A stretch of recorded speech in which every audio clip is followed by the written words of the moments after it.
Yes, absolutely. When you look at this meeting between Angela Merkel and Joe Biden, you have to put into the context of history and looking at the trade relation between the two countries. Obviously, the talks are much more positive and much more in line between the two, the president of the U.S. and the German Chancellor than it was during the Trump administration.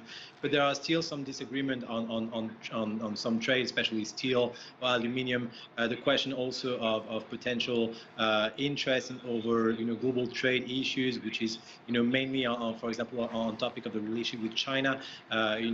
Germany is not ready, and Angela Merkel is not ready to step up sanctions against China because of the importance of China as a trade partner for Germany, while Joe Biden has a much more, let's say, ambitious or antagonistic approach to China. So there are some disagreement on the trade front indeed.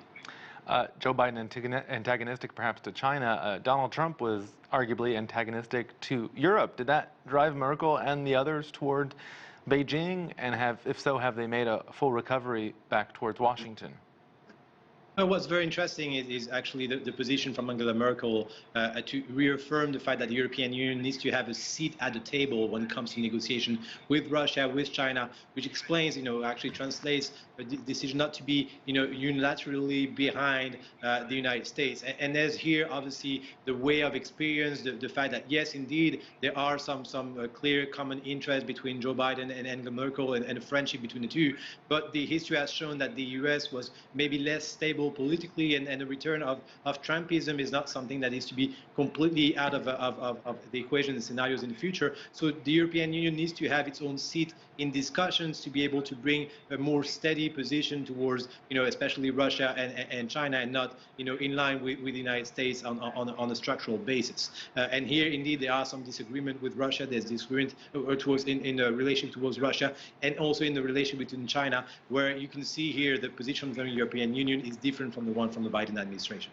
Sure, and of course, I mean, Russia's a lot closer to Germany and the European Union than it is to Washington, and the consequences are also different. But Russia aside, what are some of the areas of cooperation between the two, especially on large global issues like climate change?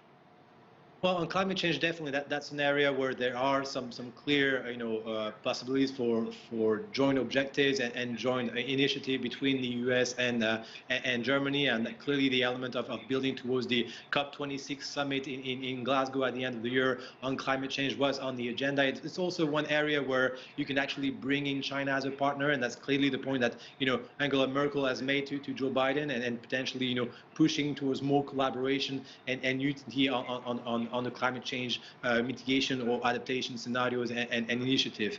On the fact that when we're calling for more multilateralism, even in case of Russia, the move from Joe Biden to have a talk in Geneva with President Putin, with that including the European Union, was not enthusiastically received in Germany, and there's some disagreement, especially on Nord Stream on the pipeline between Russia and Germany. But here also there's a scenario for more agreements, and we're seeing some progress on the issue with Joe Biden not enforcing new sanctions on Nord Stream, and at the same time with Germany taking the initiative to say that it will maintain imports from Ukraine, and therefore not antagonizing Ukraine and the American worries that will increase dependency towards Russia.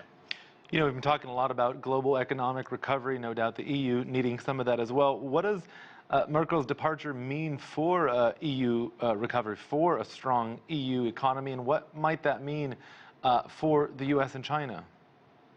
I mean, obviously, when you look at the departure of Angela Merkel, you look at the departure of someone that has a strong experience and has been a steady force in the European Union for 15, soon 16 years. But you do have stability at the European Union level. I mean, clearly, there's been more structuring at Brussels level with the way of Michel von der Leyen as heading the European Union.